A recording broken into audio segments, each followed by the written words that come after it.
Hello दोस्तों, कैसे हैं आप सब। आप सभी का स्वागत है आपके अपने यूट्यूब चैनल सामान्य अध्ययन 2023-24 में।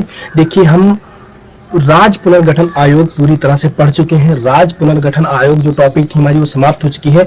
अब हमारी टॉपिक भारतीय संविधान का भाग 2 नागरिकता है। बहुत इंपॉर्टेंट टॉपिक है भाग 2 नागरिकता।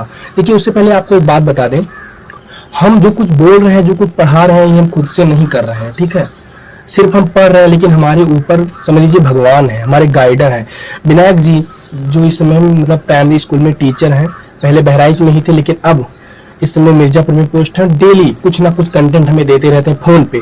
सोचिए, उनको मुझे मेरे आगे बढ़ने से उनको क्या मिलेगा, ना हम उनको कमाकर कुछ दे देंगे, कुछ नहीं, लेकिन विनायक जी भी मेरे लिए मेहनत कर रहे हैं, ठीक है। प्रियंका मिश्रा जो कि हमारे प्राइमरी स्कूल मल्लो बेसनपुरा बहराइच में ही पोस्ट है, और कंदर मिश्रा जी, ये लोग हमारी पढ़ाई के पीछे बहुत मेहनत करते हैं, ठीक है। प्रियंका मैम, पूजा मिश्रा जी हैं जो कि इंटर कॉलेज में हमें इंग्लिश पढ़ाती थी। पूजा मिश्रा, प्रियंका मैम, कंदर मिश्रा, विनायक जी, ये लोग दिन प्रतिदिन हमें मोटिवेट करते रहते हैं। इनके मोटिवेशन से जो कुछ भी हम आप सबके सामने बोल पा रहे हैं, जो हिम्मत जुटा पा रहे हैं, इन लोग की मेहरबानी है। और हम भगवान से ही उम्मीद करते हैं कि आप लोगों की कृपा दृष्टि हमारे ऊपर सदैव बनी रहे, जिससे हमारा जो ये प्रोत्साहन बढ़ने का कार्य हो रहा है आप लोगों से ऐसे ही होता रहे। हाँ, हमारा एक बेस्ट फ्रेंड है कीर्तिवर्धन सिंह। वैसे तो मेरी कोई फ्रेंड्स इतनी ज़्यादा नहीं है, लेकिन मेरे पढ़ाई के लिए वो भी दिन प्रतिदिन मेहनत करता है। मतलब मोटिवेशन, हमको मोटिवेशन के तौर पे वो भी कहता रहता है कि भाई पढ़ने गए हो तो पढ़ना, ठीक है। तो ज़्यादा लोग हमारे पास नहीं है, ज़्यादा काफिला मेरे पास नहीं, लेकिन मेरे पास जितने हैं बहुत सॉलिड है, मेरे आगे बढ़ने के लिए दिन प्रतिदिन प्रयास करते जा रहे हैं। आपको एक बात और बता दें, जिनके घर में छोटे बच्चे हैं, जिन किसी के घर में छोटे बच्चे हैं, वो हमारी मैम प्रियंका मिश्रा जी का चैनल सब्सक्राइब करें। हम लिंक डिस्क्रिप्शन में दे देंगे। आप लिखेंगे यूपी प्राइमरी स्कूल मल्लो, Priyanka Shukla UP primary school मल्लो, लिखने पर वो चैनल आ जाएगा। छोटे बच्चे बहुत प्रभावित होंगे, क्योंकि मनोरंजन के रूप में पढ़ाई कराई जाती है। हर चैप्टर को विधिवत पढ़ाया जाता है, हिंदी, इंग्लिश, मैथ, जो कुछ भी टॉपिक है सब पढ़ाया जाता है। तो प्राइमरी लेवल के जितने भी बच्चे हों, आपको हम डिस्क्रिप्शन में लिंक दे देंगे, आप लोग उसे सब्सक्राइब करें। देखिए, अब हम आते हैं अपने टॉपिक पे। देखिए, हमारी जो टॉपिक है आज की नागरिकता है। नागरिकता ब्रिटेन के संविधान से लिया गया है, ब्रिटेन के संविधान से नागरिकता लिया गया है, ठीक है। हमारे भारत में एकल नागरिकता है, सभी को पता है कि हमारे भारत में एकल नागरिकता, हम सिर्फ भारत के नागरिक हैं, उत्तर प्रदेश के निवासी हैं। हमारे भारत में एकहरी नागरिकता है।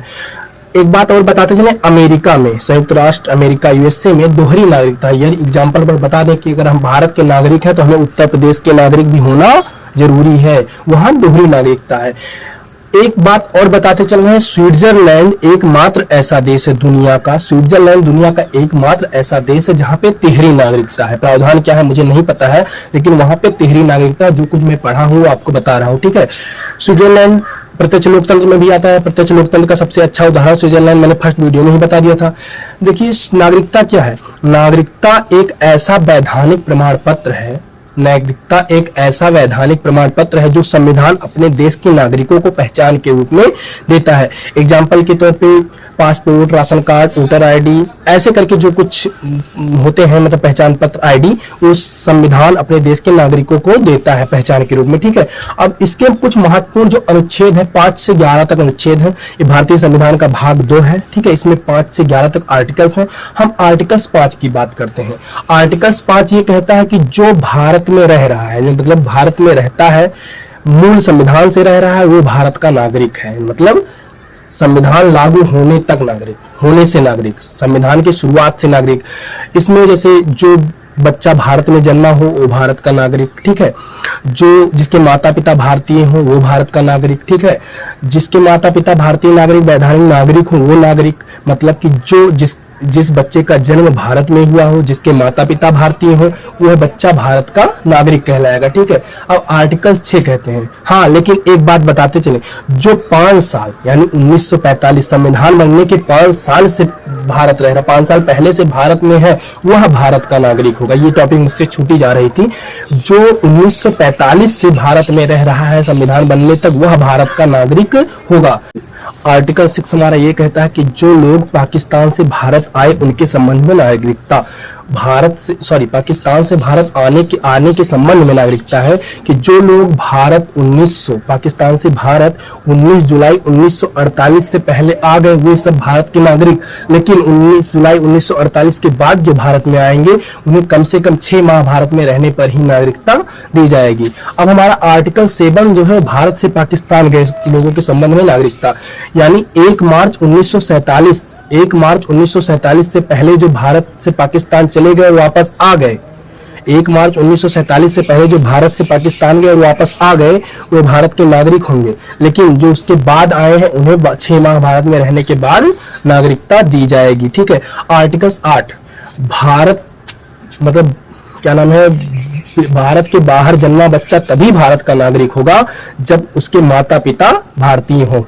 भारत के बाहर जन्मा बच्चा तभी भारतीय नागरिक होगा जब उसके माता पिता नागरिक होंगे। अब आर्टिकल 9 की बात आती है। आर्टिकल 9 में यह बताया गया है कि जो दूसरे देश की नागरिकता स्वीकार करेगा उसकी नागरिकता भारत से स्वतः रद्द हो जाएगी। जो दूसरे देश की नागरिकता स्वीकार करेगा उसकी नागरिकता स्वतः रद्द हो जाएगी। जैसे अक्षय कुमार ने कनाडा की नागरिकता स्वीकार की है, भारत की नागरिकता उनकी रद्द हो गई है।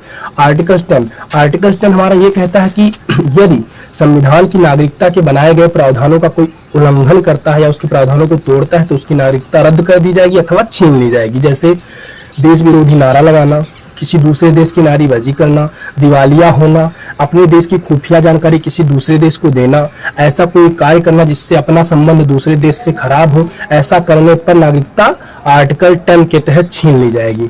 आर्टिकल 11 ये कहता है कि मतलब नागरिकता पर कानून सिर्फ संसद बनाएगी, सिर्फ केंद्र कानून बनाएगी। नागरिकता पर कानून सिर्फ केंद्र सरकार बनाएगी। ठीक है। ये रही हमारी नागरिकता की टॉपिक। कल हम पढ़ेंगे नागरिकता अधिनियम 1955। इसी के साथ धन्यवाद। जय हिंद।